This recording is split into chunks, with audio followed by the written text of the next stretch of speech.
duas pessoas aqui pertinho de mim hoje, bem melhor, viu? Fez assim, pertinho não, viu? Calma. Calma, tem mais de 3 metros. Tem uns que estão 5. Eu digo mais pertinho porque o pessoal às vezes vem e senta tudo espalhado, longe. Né? Estão bem protegidos aqui, podem ficar tranquilos. Irmãos, nessa manhã nós continuamos a nossa série nova, Quem Sou Eu?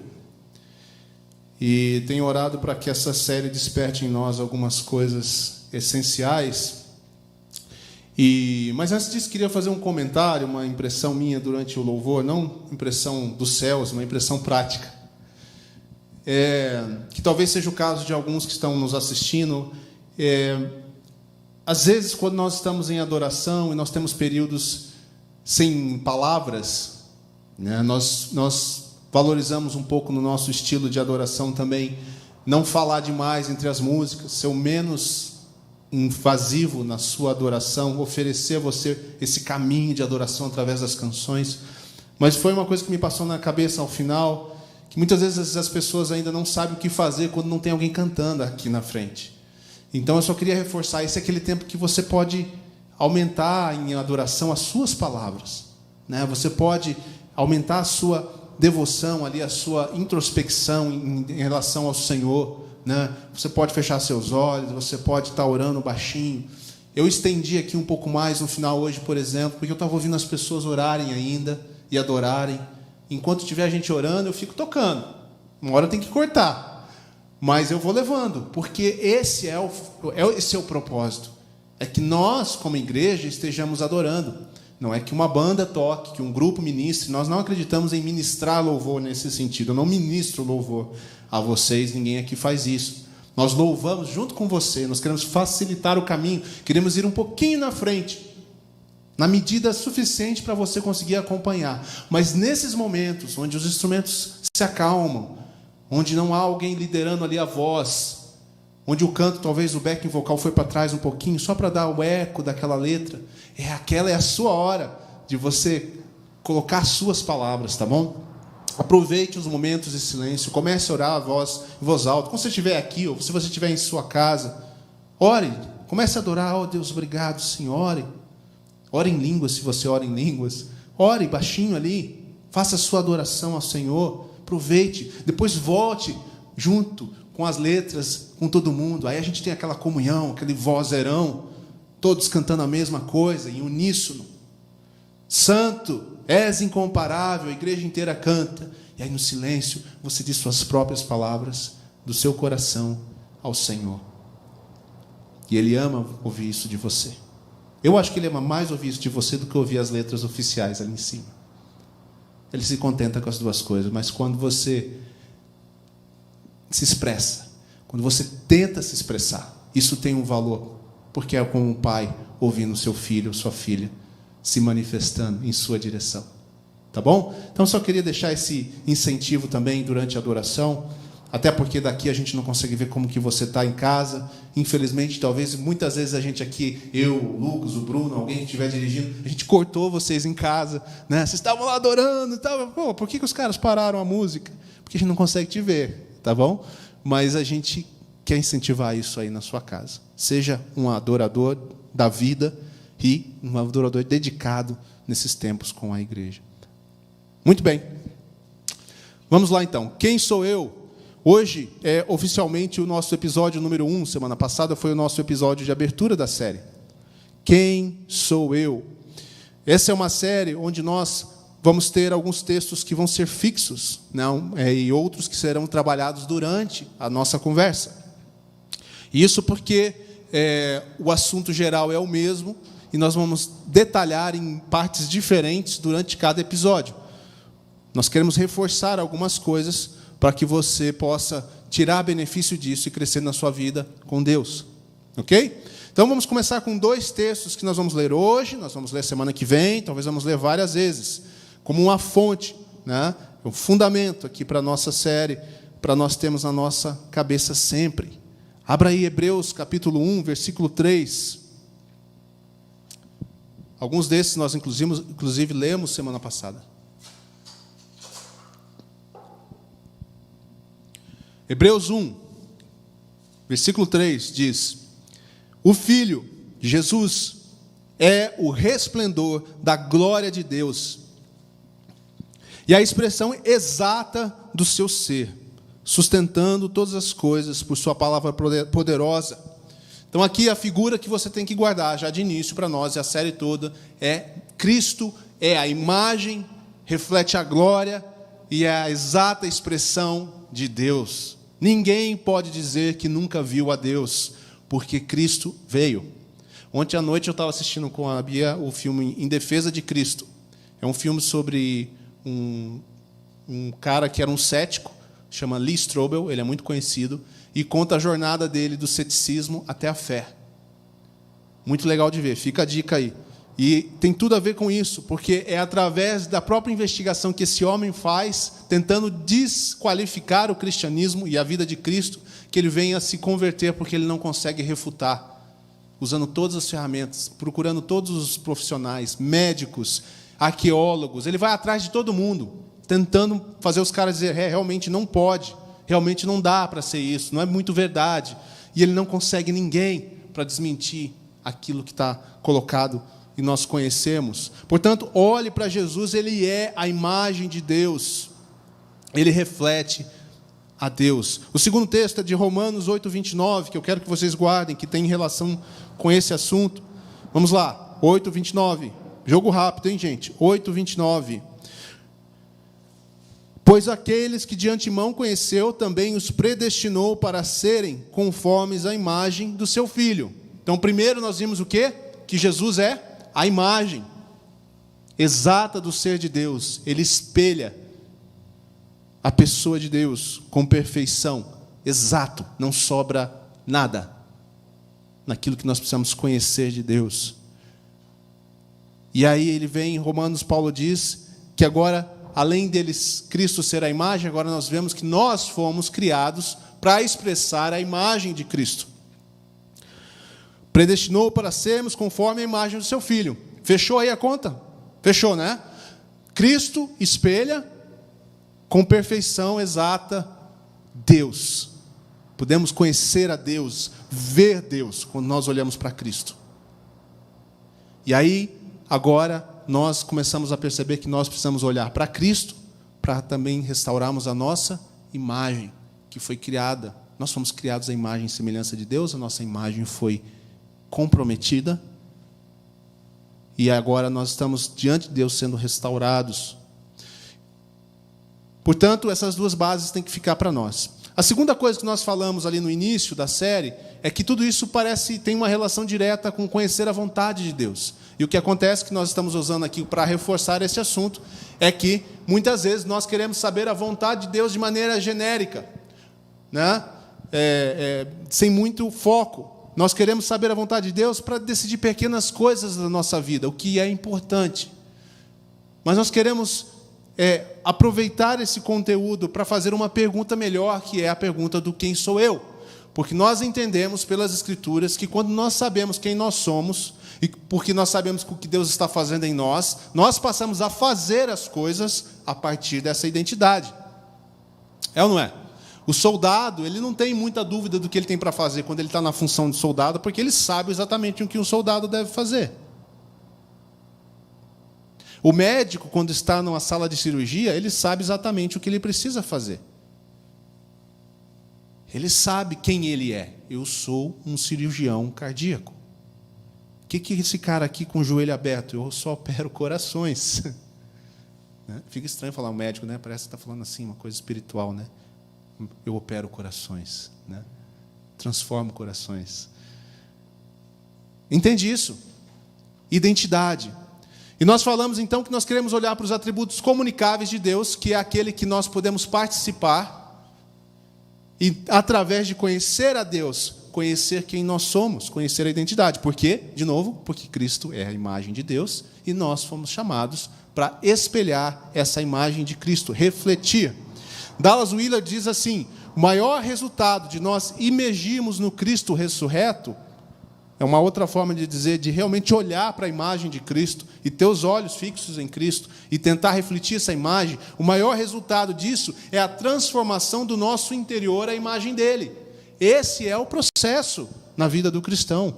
Não é fazer coisas exteriormente apenas, como uma religião.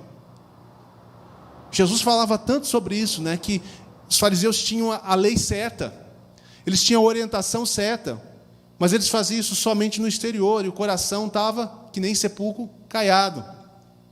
Estava bonito por fora. Quando você vai no cemitério, se o cemitério não estiver descuidado, é até bonito, apesar da tristeza que você percebe, porque é um lugar de morte. Mas é bem cuidado, tem mármore, aí tem aquele mausoléu super, nossa, que coisa bem feita. Mas não se engane, que lá dentro, no interior daqueles sepulcros bonitos, existe morte. É isso que Jesus falava.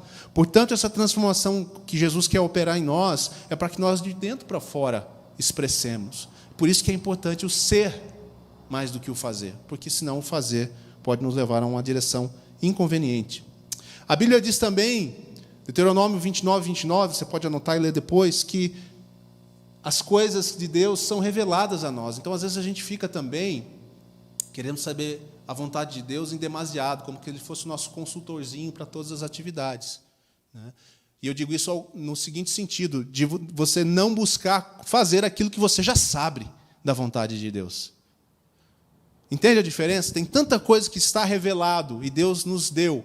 E nós queremos que Deus revele a nós os mistérios, todas as coisas que nós não entendemos. Nós ficamos falando, Deus, por que isso? Deus, por que aquilo? Por isso, se a gente começar a perguntar aquilo, Deus, o que o Senhor já revelou? No que eu posso andar hoje? No que eu posso expressar o Senhor na minha vida? Por que essa insistência nossa em querer saber os mistérios? Às vezes a gente não está vivendo nem aquilo que já foi revelado. E João 7,17 diz também que nós precisamos, que é importante a gente decidir fazer a vontade de Deus, até mesmo antes de saber. Nossa, eu li isso essa semana, uma pessoa comentou, eu fui olhar, e interessante, né, de pensar isso, né? Porque muitas vezes também nós queremos conhecer a vontade de Deus, mas nós nem decidimos. Para que você quer saber a vontade de Deus? Você já decidiu que você vai obedecer? Decida fazer a vontade de Deus. Primeira coisa que nós precisamos. Decidir fazer a vontade de Deus. Estou decidido. Eu vou construir minha vida em ti. Por quê? Porque tu és o meu fundamento. Eu vou confiar somente em ti. Por isso não serei abalado.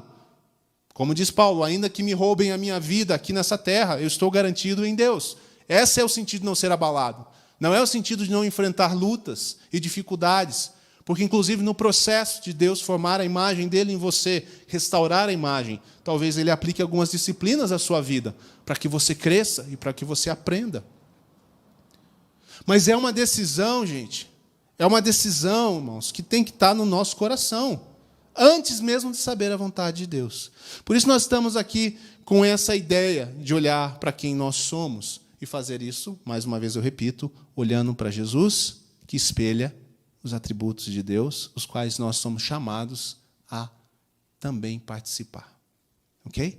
Então, a vontade de Deus, essa loucura, quando a gente faz do jeito errado, né, de saber a vontade de Deus, de ficar nessa neura, vamos olhar para o Senhor e vamos imitá-lo. Vamos olhar para aquilo que Deus já revelou da sua vontade para nós. E vamos imitá-lo. E eu acredito o seguinte, se nós entendemos os atributos de Deus que Ele quer que nós participemos, as perguntas dos o que devo fazer, menores, vão começar a acontecer de forma natural. Porque ao tentar expressar e ao vivenciar esses atributos comunicáveis de Deus, aquilo que Ele quer que nós vivamos, nós vamos estar tendo um estilo de vida, que é um estilo de vida de obediência. E a vontade de Deus vai estar se cumprindo na nossa vida. E nós vamos saber o caminho que nós temos que tomar. Muito bem. Nosso primeiro atributo, então, dentro desse contexto, é Deus como um Deus santo. Não é à toa que nós tivemos várias canções hoje sobre esse aspecto, para encher o nosso coração desse atributo, que é o atributo mais essencial, segundo todos os nossos estudiosos das Escrituras. E eu, lendo isso, fiquei muito impressionado, nunca tinha pensado dessa forma. Santidade Deus Santo, é o atributo mais essencial de Deus. Todos os demais atributos de Deus, eles são permeados, eles são tocados, influenciados por esse e fazem com que eles sejam confiáveis, vamos dizer assim. Porque só um Deus que é realmente santo pode ser realmente justo. Só um Deus que é realmente santo e puro, em quem não há menor sombra de erro, de impureza, pode ser um Deus amoroso, pode ser um Deus fiel, pode ser um Deus bom.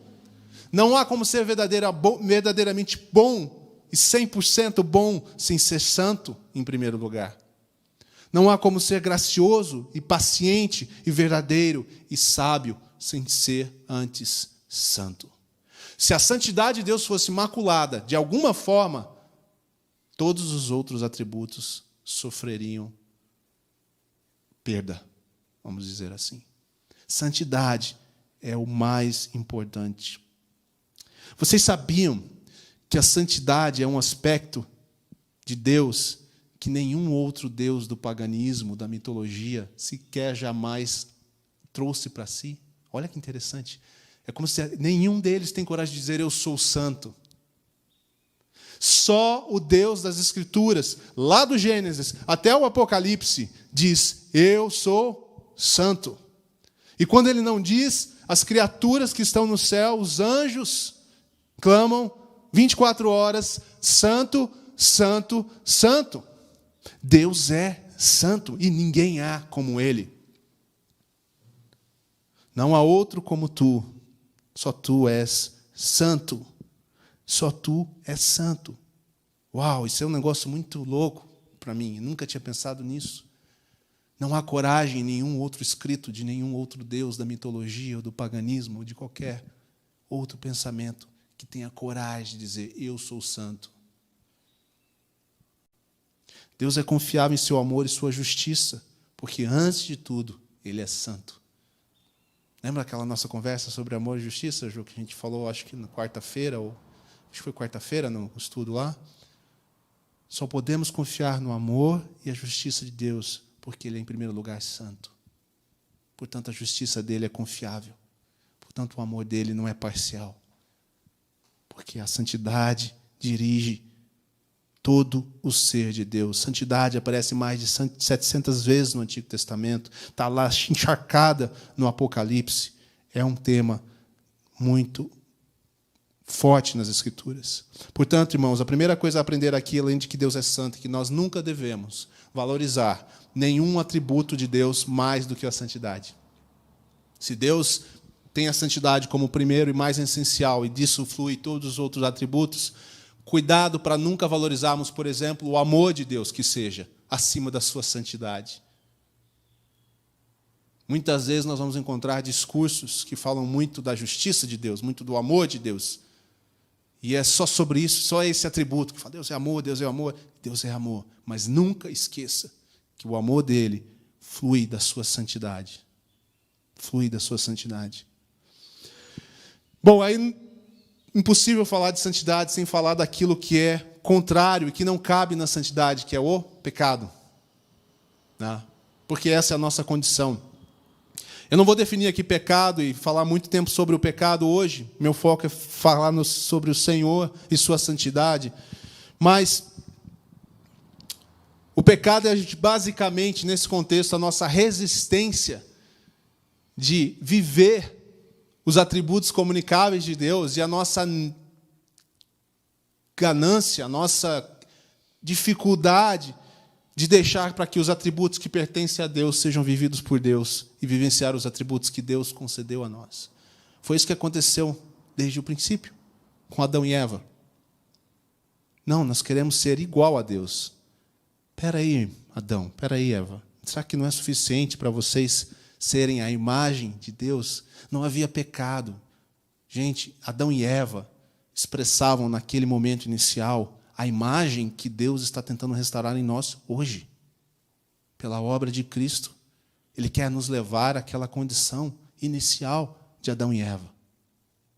Mas Adão e Eva preferiram ficar bisbilhotando, para não dizer outra coisa, nos atributos que eram somente de Deus, invejando os atributos de Deus, e não se conformando com aquilo que Deus já tinha dado a eles. E isso levou eles à ruína. O pecado é normalmente quando nós não queremos nos conformar aos atributos de Deus, que são comunicáveis, não queremos ser como Jesus, e nós queremos outras coisas. Nós queremos o poder, nós queremos ter mais, nós queremos levar vantagem, nós queremos ser onisciente, onipresente, onipotente. Nós queremos nos bastar. E isso fere a santidade de Deus. Por isso nós chamamos isso de pecado. Eclesiastes 7:29 diz que Deus criou os homens justos, mas eles procuraram muitas intrigas. Faltou escrever no final assim, né, Adão e Eva. Podia estar escrito isso lá no final do versículo de Eclesiastes. Começou tudo lá. A figura da santidade de Deus ela é tão importante na história, na nossa história, mas na história também do povo de Israel, que você vai se lembrar que Deus trabalhava a questão da santidade de uma forma muito clara. E por isso ele criou no seu relacionamento com o seu povo, aquele povo que ele chamou, aquela aliança que ele fez com aquele povo, ele criou o tabernáculo. Lembra do tabernáculo? E o tabernáculo tinha o pátio externo, mas ele tinha um lugar chamado Santo Lugar e um lugar chamado Santo dos Santos. E resumindo aqui toda essa história, o que Deus mostrava ali era a necessidade de purificação e de separação, ambientes separados, processos específicos para se purificar, para se chegar ao Santo dos Santos. Porque a santidade de Deus não pode se comunicar de forma alguma com o nosso pecado. E, portanto, Deus estava revelando a eles o distanciamento que havia da pessoa de Deus com a nossa condição humana. E como era necessário que, quando se fala de santidade, se fale tanto em purificação como em separação.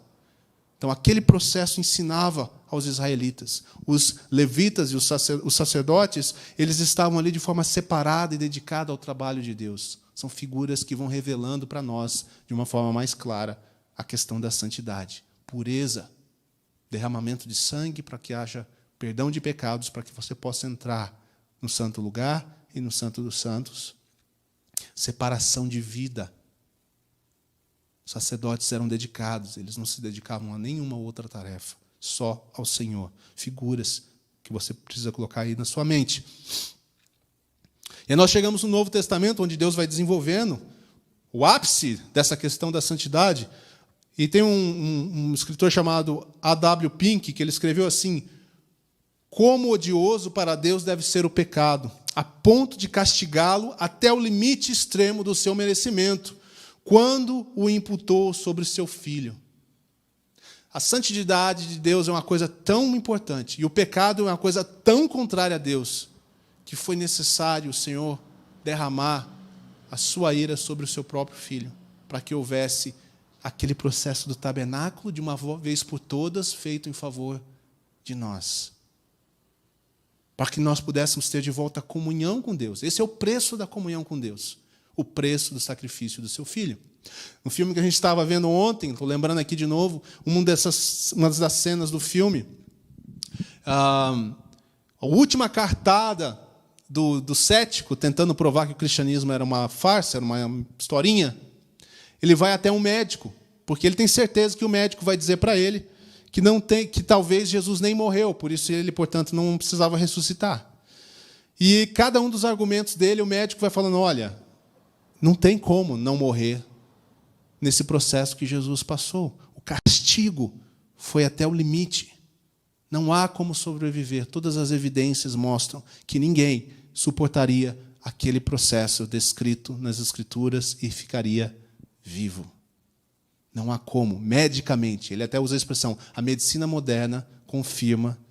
Então, não é história de 2000 anos atrás. A medicina moderna confirma que ninguém pode sobreviver a um processo de flagelo, de castigo, como foi feito com Jesus. Os açoites quase que já eram suficientes para matá-lo.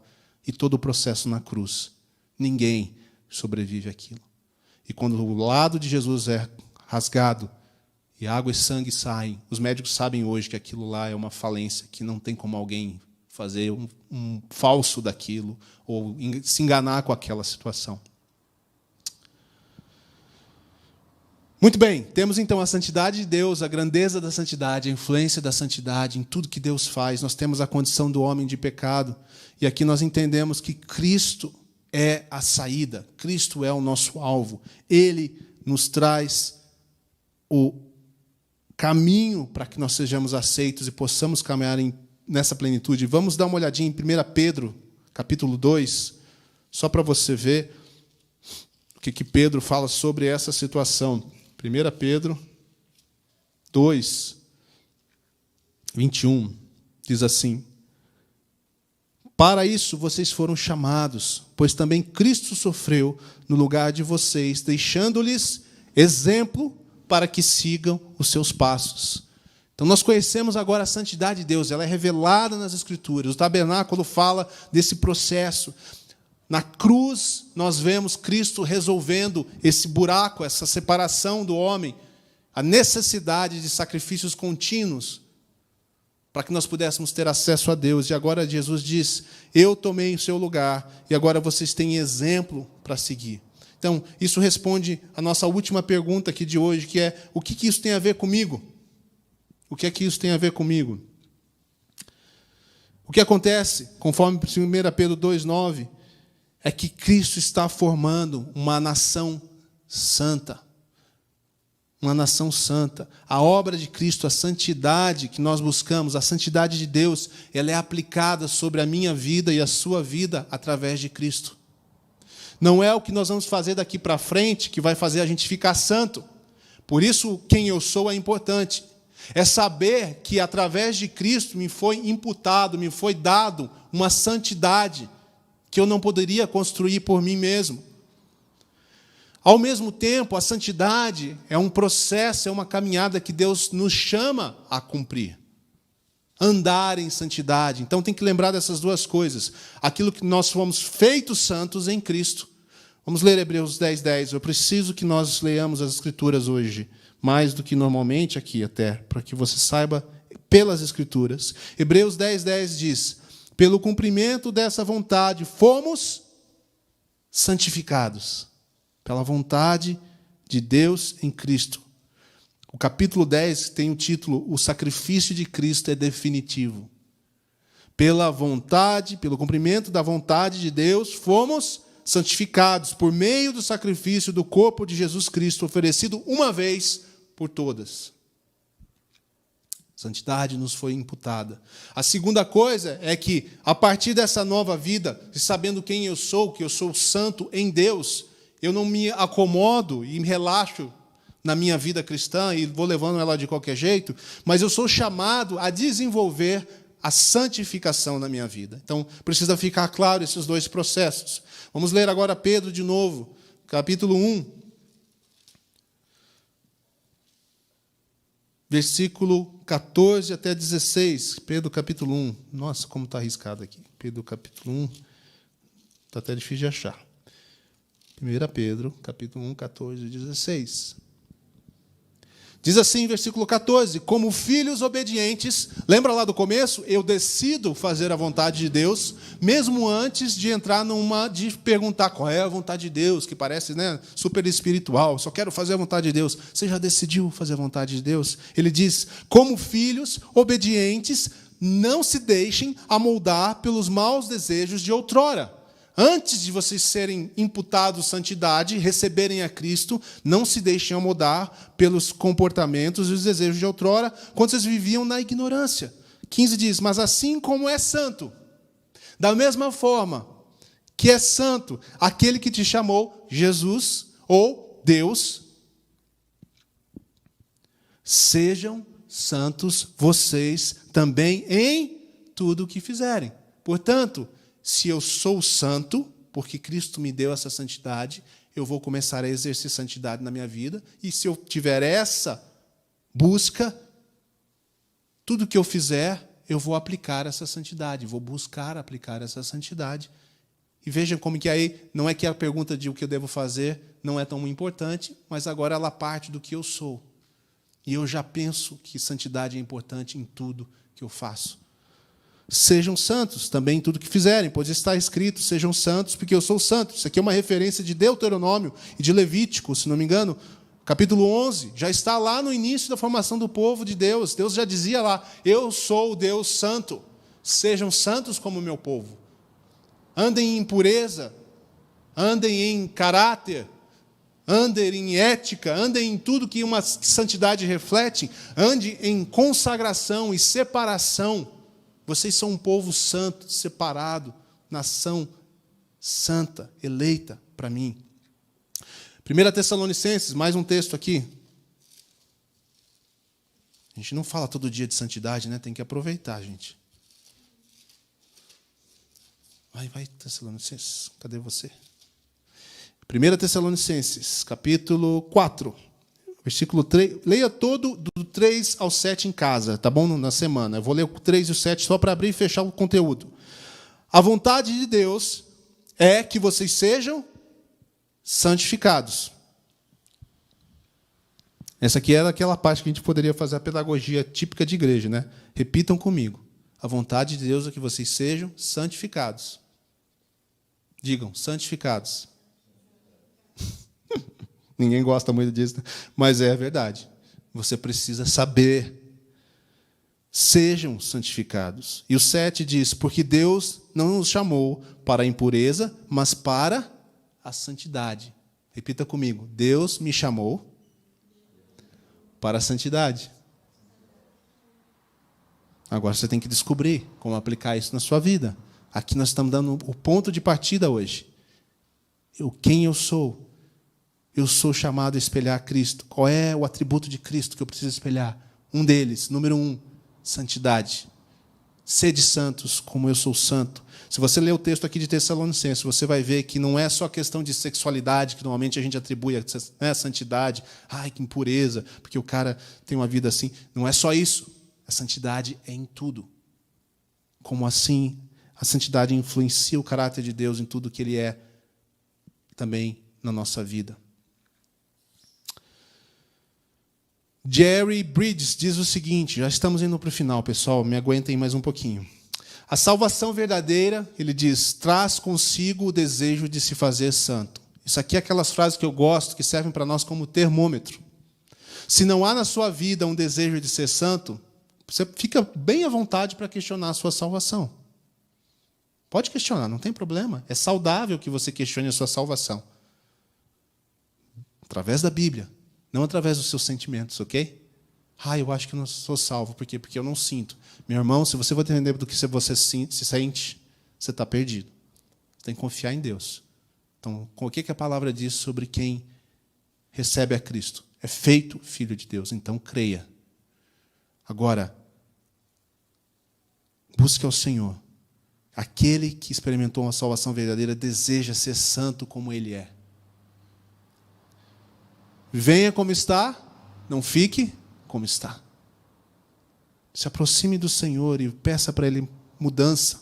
Jane Wilkin, que é outra pessoa que eu estou usando bastante nessa série, ele diz assim, crescer em santidade significa crescer em amor, em justiça, em bondade, em misericórdia, em graça, fidelidade, verdade, paciência e sabedoria. Traduzindo, crescer em santidade significa, e nós vamos ver aqui para frente, crescer em todos os outros atributos de Deus, tendo a santidade como o primeiro, como a base.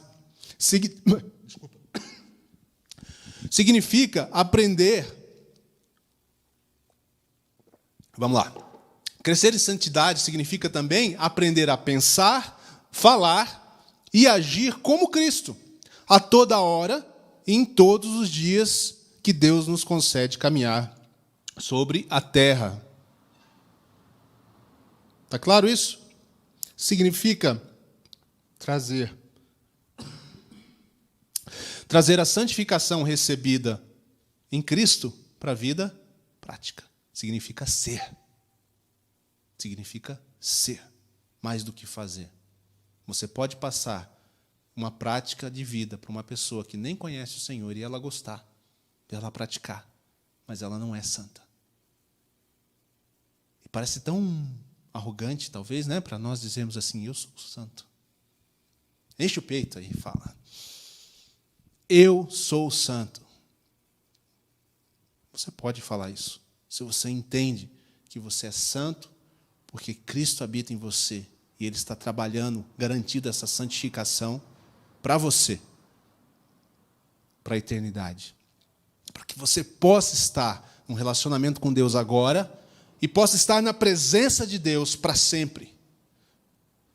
Sem a santidade de Deus imputada à sua vida, não são seus bons atos que vão te permitir viver na presença de Deus na eternidade. Você vai ser tostado. Essa é a palavra certa.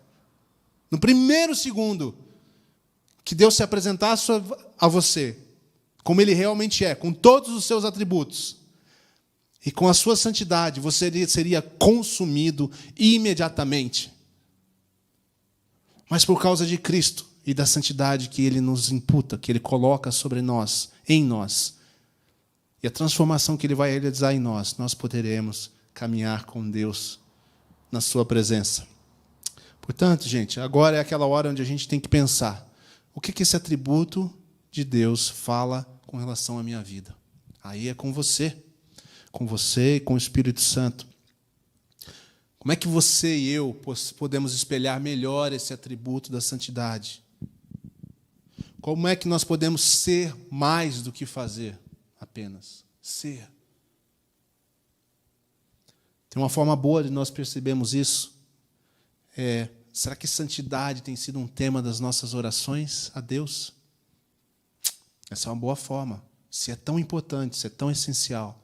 Será que nós oramos a Deus, nós só dizemos, Deus, preciso daquilo, Deus me ajuda nisso, Deus tem misericórdia dessa pessoa? Ou nós também, além de todas essas coisas, temos orações a Deus, Deus, traz em mim, Senhor, mais da Tua santidade, Senhor. Muda o meu interior, Senhor. Muda o meu interior. Muda o meu interior para que eu seja mais como Cristo.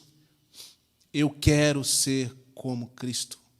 Deus, só o Senhor pode fazer isso. O que eu quero é me trazer diante do Senhor. Paulo chama isso de rogo-vos, pois, irmãos, rogo-vos. Paulo era assim, né? Cheio de... Eu rogo a vocês, por favor, apresenteis os vossos corpos ao Senhor como sacrifício vivo, santo e agradável. Isso significa que você vai queimar de uma certa forma. O sacrifício, gente, o sacrifício era colocado no altar. Era sacrifício, gente. Não era ali um passeio. Era a vida consumida pelo fogo de Deus para que houvesse uma purificação, vamos colocar assim. Então você diz, Paulo está dizendo, apresente. É você que tem que chegar diante de Deus e falar, Deus, consome a minha vida com o teu amor, com a tua santidade, eu confio no Senhor. Eu apresento o meu corpo, a minha vida, como sacrifício ao Senhor. Toma, Senhor, eu como sacrifício. Me toma, Senhor. E se esse não é o significado do batismo que nós praticamos, a morte para o antigo eu e a ressurreição do novo eu, está tudo relacionado. Só nós nos lembrarmos, nós esquecemos das coisas essenciais. Eu morri em Cristo, para que Cristo viva em mim. Portanto, nas nossas orações, a santidade de Deus tem que estar lá. Talvez daqui para frente você vai ver de forma diferente até as músicas que nós cantamos nesse sentido. Tem um irmão que diz assim, com relação à vontade de Deus, ele diz, faça o que você quiser da sua vida, desde que você tenha uma vida santa. Interessante pensar assim, né? Parece assustador, né? Faça o que você quiser, desde que você tenha uma vida santa. Se você buscar ter uma vida santa, o seu fazer vai refletir a sua busca por santidade. E você vai dizer, isso aqui não condiz com a minha consagração, isso aqui não condiz com a minha separação. Isso influencia até a nossa vida comum, gente, porque muitas vezes quando nós falamos de saber a vontade de Deus, o que nós queremos, na verdade, é resposta para sermos bem-sucedidos, para as coisas darem certo. Mas a vida de santidade, muitas vezes, não vai parecer que está dando certo aos olhos da sociedade, aos olhos de outras pessoas. Mas não importa, porque ela precisa estar dando certo diante do Senhor. Ela precisa ser uma vida bem-sucedida diante do Senhor. E essa questão da separação, nós sempre teremos que fazer isso. Eu queria encerrar com Hebreus 12, 14. E a gente está terminando.